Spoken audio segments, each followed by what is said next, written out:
One of the biggest obstacles standing in the way and weighing people down is American chauvinism, the disgusting notion that America and Americans are better and more important than everybody else. This is a poison infecting people broadly in this country, even among the bitterly oppressed. And there is a great need for people to break with this American chauvinism. Free yourself from the GTF, the great tautological fallacy. A fallacy, an idea or way of thinking that is false, wrong. A tautology, a round in a circle way of reasoning that asserts something and then claims to prove it by merely asserting the same thing again. So the great tautological fallacy to which I am referring is the notion that America is a force for good in the world, and therefore whatever it does is good, or at least done with good intentions, even if the same thing, when done by other forces, especially by forces opposed to us, is bad, is evil, because America is a force for good in the world. Thus, in the grip of the great tautological fallacy, when one is told by the authorities and government and the media, etc., that North Korea developing a small number of nuclear weapons and a few long-range ballistic missiles poses a grave threat, one does not question. One does not ask why that is a grave threat, while the only country ever to use nuclear weapons, the United States, having thousands of nuclear weapons and the capability to use them anywhere in the world, is somehow not a grave threat. Under the influence of the great tautological fallacy, one does not stop to think about the fact that in this situation, North Korea could only be developing this weaponry as an attempt to deter an attack from the United States. For North Korea's leaders know that if they initiated an attack, they would face massive, overwhelming retaliation. And from the point of view of the imperial rulers of the United States, such a possibility of deterrence is precisely the problem, because it could in some measure limit the ability of the U.S. to dominate and dictate. Here's another example. Recently, Chelsea Manning, a former soldier, who took great risk and spent years in prison for exposing, among other things, war crimes by the U.S. military in Iraq, was extended an invitation to be a lecturer in an academic program at Harvard University. But then when some government officials and others, including Mike Pompeo, objected and threatened to pull out of the program, Harvard disinvited Manning. Well, who is Mike Pompeo? He is the head of the CIA, an intelligence arm of the U.S. government, which, without exaggeration, is an instrument of murder on a mass scale. Going back to the 1950s and through succeeding decades, the CIA has worked through right-wing butchers in countries such as Iran, Guatemala, Chile, Indonesia, and many others to pull off coups that have removed popular governments from power and replaced them with murderous reactionary dictatorships. More than 1 million people have been slaughtered as a result of these actions by the CIA. But through the lens of the great tautological fallacy, the head of the CIA is a respected figure, and his denunciations of Chelsea Manning can cause Manning to be ousted from the program to which he was invited at Harvard. Of great help in casting off the great tautological fallacy is the American crime series that appears regularly on revcom.us, where you can get a beginning sense of the scope and the depth of the atrocities that have been carried out here and all over the world by the rulers of this country from the beginning and down to today.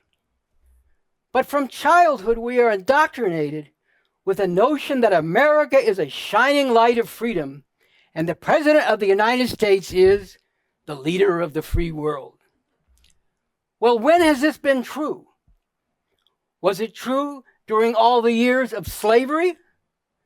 Or during the long years of Jim Crow segregation after the Civil War, when thousands of black people were lynched while leering mobs of white racists celebrated, and black people as a whole were subjected to constant terror?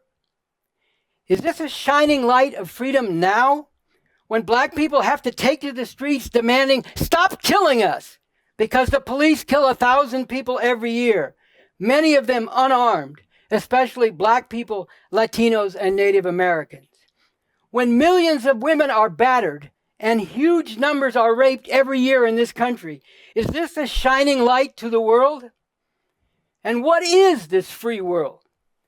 Does it include the countries where the U.S. has backed and armed military juntas and other oppressive dictatorships with their bloodthirsty death squads terrorizing the people over the last 100 years and more throughout Latin America and many other parts of the world?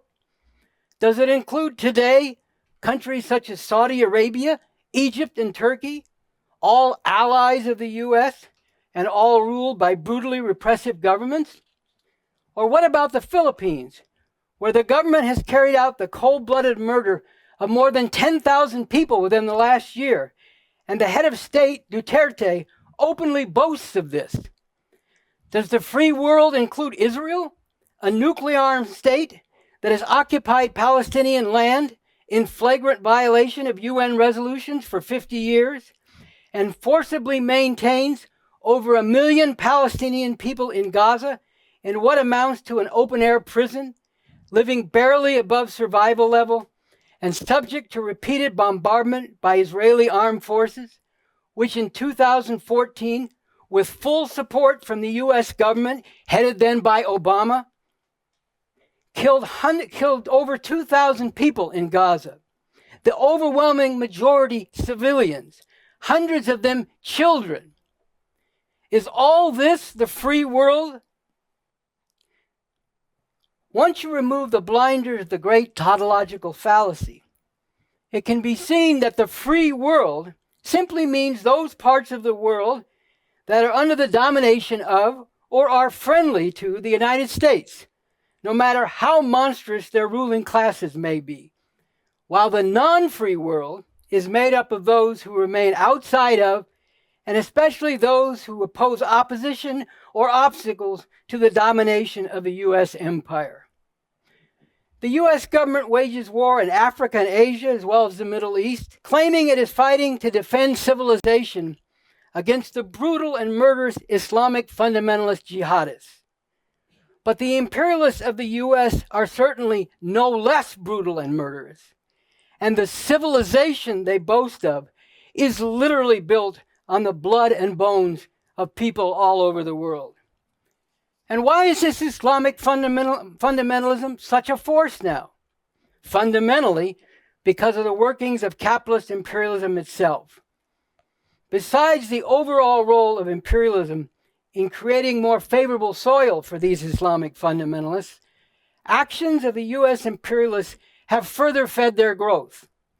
In the 1980s, the U.S. actually armed and built up Osama bin Laden and other Islamic fundamentalists to strike at the Soviet Union in Afghanistan. In 2003, in violation of international law, the U.S. invaded Iraq to overthrow the head of government there, Saddam Hussein. This invasion was carried out under the cover of lies that Hussein possessed weapons of mass destruction.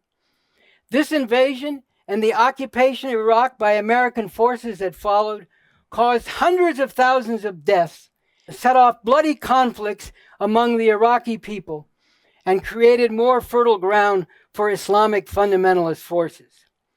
And the same thing happened in Libya. Under the presidency of Barack Obama, and with the insistent urging of then Secretary of State Hillary Clinton, the U.S. intervened in a conflict within Libya on the side of forces opposed to the longtime ruler Muammar Gaddafi. With the fall of Gaddafi, which was brought about mainly as a result of massive bombing of his forces by the U.S. and its allies, the rivalries and conflicts within Libya were intensified and Islamic fundamentalist forces gained strength. Or take the case of Iran. In 1953, the CIA engineered a coup that overthrew a popular government that was moving to nationalize the oil of the country so that it could be used for the development of its economy instead of being controlled and plundered by the US and Britain. This coup brought the Shah of Iran to power, and the people of Iran suffered decades of torment and torture at the hands of the Shah and his secret police. And here again, these actions of the US created more favorable ground for the forces of Islamic fundamentalism, which ultimately seized power through the revolution that overthrew the Shah in 1979. These are only a few examples of the American crimes that have been committed and the kinds of consequences that have followed from these crimes in countries all over the world. And all this underlines the crucial importance of casting off the blinders of the great tautological fallacy and breaking with American chauvinism.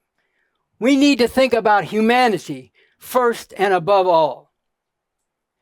During the 1960s, a whole generation, or a large and defining part of that generation, broke with American chauvinism, cast off the great tautological fallacy, and at the cost of real sacrifice, dared to stand up against the atrocities committed here and throughout the world by the rulers of this country and fight for a better world.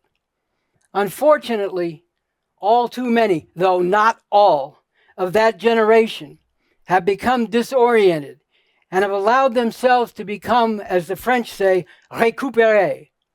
That is, they have come back under the wing of the ruling class, in particular its liberal representatives in the Democratic Party, and have far too much accepted things on the terms of the system they once very rightly recognized as viciously criminal.